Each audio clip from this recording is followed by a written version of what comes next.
हाबाफारियाव फैनानैथ' आं जोबोद गोजोननाय मोनदों। आंखौ लेंहरनायनि मेन थांखियानो जाहैबाय गथ'फोरखौ थुलुंगा होनाय, बर' फरायसा फरायसुलि दा बिसोरखौ थुलुंगा होनो मोननायनि थाखाय आं जोबोद गोजोननाय मोनदों आरो आबसुनि मावथिफोरखौ आं गोसो गोरबोनिफ्राय हामलायथि बावहरनाय थादों।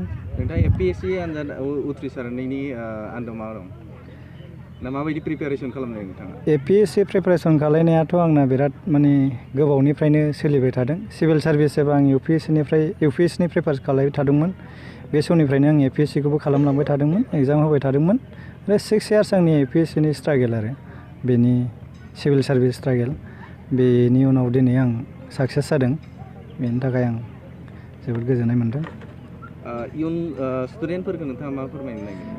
इयुन स्टुडेन्टफोरखौथ' आं बेखौनो बुंगोन, बयहाबो थांखि दानांगौ, सिभिल सार्भिसल' नङा, जेखि थांखियानो लाया माने गोसो होनानै माने नाजानानै फरायलांबाय थाबानो गासिबो गावबागाव थांखियाव जाफुंगोन, सुफुंनो हागोन। गोसो होनानैल' खस्थ' खालामनांगौ।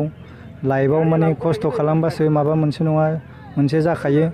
ओंखायनो उन जोलै माने गथ'फोरखौ आं बेखौनो खावलायो, माने खस्थ' खालाम, थांखि ला आरो नाजा, होमबानो साक्सेस जागोन आरो लाइफआव।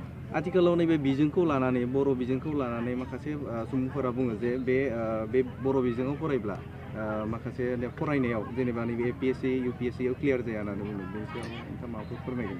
बेखौथ' नोंसोरबो नुबाय, बयबो नुबाय आरो बुंबोबाय थाबाय बयबो। बर' मिडियाम फरायनानैबो UPSC पास खालायनाय दं, दासिमावबो दंबावो। बर' मिडियाम पास खालायनानै सनजित नार्जारि दं जोंहा IPS, बर' मिडियाम फरायनानै पास जादों आरो APSCआवबो मेरला दं बर' मिडियाम फरायनानै पास जानाय दं। आरो दिनै आंबो सासे बर' मिडियाम फरायनानै APSCखौ क्लियार खालामदों। आरो बिनिफ्राय बांसिन जेनेबा गोसो सिङाव माने मोनसे जेंना थानो नांला, माने बर' मिडियाम फरायनानै जों माखासे एग्जामफोरखौ पास खालामनो हाया जानो हागौ।